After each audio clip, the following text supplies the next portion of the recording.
Fan de Ludo, bienvenue au Renard Ludique. Paris, début du XXe siècle. Dans un contexte économique et social pour le moins rude, des jeunes sans éducation sont livrés à eux-mêmes. Liés par leur quartier, ils se regroupent formant ainsi des gangs prêts à terroriser les bourges pour leur survie. Méfiez-vous d'eux, on les appelle les Apaches de Paris.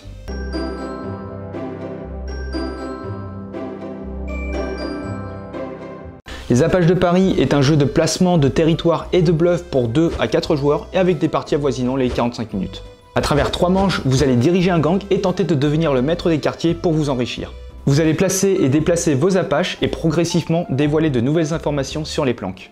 Repérez les quartiers les plus lucratifs, mais attention aux pièges, aux bandes rivales et bien sûr aux sergents de la ville. Allez, voyons comment préparer nos prochains méfaits. Alors après avoir placé le plateau, mélangez les tuiles toiture sur leurs quartiers respectifs.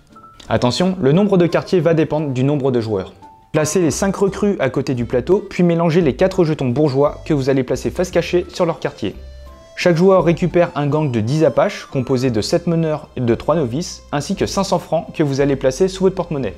Retirez au hasard une tuile de chaque couleur que vous allez positionner en dehors du plateau. Ces tuiles vont alors représenter les gains potentiels de chaque quartier. Après avoir désigné un premier joueur, ce dernier va alors choisir une tuile sur le plateau qu'il va regarder et placer devant lui. Le joueur suivant fait de même et continue ainsi jusqu'à ce qu'il n'y ait plus de tuiles. Et vous êtes enfin prêt à démarrer la partie. Le jeu va se jouer en 3 manches de 6 tours. À l'issue de ces dernières, le joueur le plus riche remporte la partie. À tour de rôle, les joueurs vont pouvoir effectuer une première action facultative de placement ou de déplacement des Apaches, puis une seconde mais cette fois-ci obligatoire où vous allez déposer une tuile toiture sur le plateau. Si vous décidez de positionner des Apaches, positionnez-en autant que vous le souhaitez, mais dans un seul quartier. Attention, vous ne pourrez jamais faire d'égalité. Par exemple, si 2 fripouilles se trouvaient déjà dans un quartier, vous ne pourrez pas en placer 2, mais par contre vous pourrez en placer 1 ou 3. Et à la place de placer des Apaches, vous pourrez en déplacer jusqu'à un maximum de 2. Ces gredins peuvent provenir d'un même quartier ou de quartiers différents. Toutefois, veillez à ne jamais créer d'égalité. A noter que vous avez 2 types d'Apaches. Vous avez 7 meneurs et 3 novices, qui sont un peu plus petits. Ces derniers doivent absolument se trouver en présence d'un meneur dans un quartier, sinon ça ne marche pas. Et la deuxième action, obligatoire cette fois-ci, consiste à prendre l'un de vos jetons toiture et de le positionner sur son emplacement. Vous indiquez donc à tous les joueurs que la valeur du jeton ainsi placé n'est pas à gagner. Et la manche va durer jusqu'à ce que les joueurs n'aient plus aucun jeton toiture devant eux, c'est-à-dire 6 tours. Et lors du dernier de chaque manche, on va potentiellement changer l'ordre de jeu. En effet, les joueurs vont jouer dans l'ordre décroissant du nombre de brigands encore présents devant eux. Et sur une égalité, on va leur respecter le sens horaire en partant du premier joueur. Une fois la manche terminée, on va leur récupérer les gains et si vous avez moins de chance, les pertes. Pour chaque quartier, le joueur qui possède le plus d'Apaches remporte le jeton mis de côté au préalable. Ça peut être par exemple des gains d'argent, vous allez donc gagner le montant indiqué sur les tuiles, ou bien vous allez dérober de l'argent aux autres chefs de gang. Ce montant va différer en fonction du nombre de joueurs. Ou enfin, vous allez pouvoir récupérer 2 recrues pour la prochaine manche. Et au contraire, si vous êtes malchanceux, vous subirez alors des pertes. L'un de vos meneurs pourrait se rendre à l'hôpital, le rendant ainsi indisponible lors de la prochaine manche, ou alors il pourrait se faire arrêter. Mais dans ce cas-là, vous pourrez payer sa caution qui est de 150 francs. Et si vous êtes vraiment malchanceux, vous perdrez définitivement l'un de vos meneurs. Il faut savoir qu'il existe 2 quartiers un peu particuliers.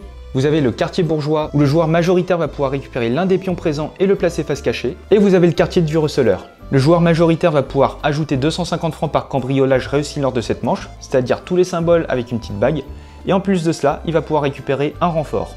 Une fois les gains et les pertes récupérés, préparez une nouvelle manche. Pour cela, supprimez tous les novices et renforts joués et récupérez tous vos meneurs. Remélangez les tuiles et mettez-en une par couleur de côté, comme lors de la mise en place. Et c'est reparti pour un tour. À l'issue de la 3e manche, chaque joueur va alors compter son butin. Vous ferez la somme de tous les billets. En plus de cela, vous allez ajouter les valeurs des différents jetons bourgeois. 3 d'entre eux vous rapporteront 200 francs, tandis que le dernier vous fera perdre 200 francs et mettra en prison l'un de vos Apaches. Et enfin, ajoutez 50 francs par Apache encore opérationnel, c'est-à-dire qu'ils ne sont ni en prison, ni à l'hôpital et ni morts. Et le joueur le plus riche remporte la partie. Alors il faut d'abord souligner que les Apaches de Paris est un jeu entièrement fabriqué en France. C'est un jeu qui est à la fois léger et avec de la profondeur, avec des sensations de jeu assez éloignées de ce que l'on trouve actuellement. Et bluffer va être le maître mot de vos parties. Emmener vos concurrents sur de fausses pistes vous permettra de récupérer le pactole, et au mieux de réduire leurs effectifs. Et du coup, le choix de tuiles que vous allez déposer lors de l'action obligatoire aura toute son importance. Vous allez devoir choisir quelle information révéler aux autres joueurs pour les mener à la baguette. Et même s'il y a une part d'aléatoire dans les récompenses des planques, ça va être vos choix stratégiques de placement et de déplacement de vos Apaches qui vous le départagera. Au début de la partie, la prise de risque va être plutôt grande, et plus vous allez avancer dans les tours, et plus l'étau va se resserrer. Et les joueurs vont commencer à se rabattre sur les meilleures planques, telles des rapaces. Et c'est à vous d'anticiper tout ça.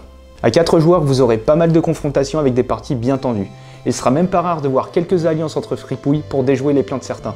Bref, les Apaches de Paris est un jeu à la fois simple, fluide et très fourbe, où la prise de risque et le bluff pourraient bien faire de vous le boss des rues.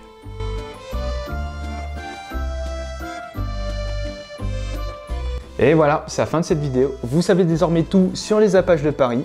Comme d'habitude, n'hésitez pas à soutenir cette chaîne en laissant un pouce bleu, en commentant et en vous abonnant. Et sur ce, on se retrouve dans une prochaine vidéo. Ciao!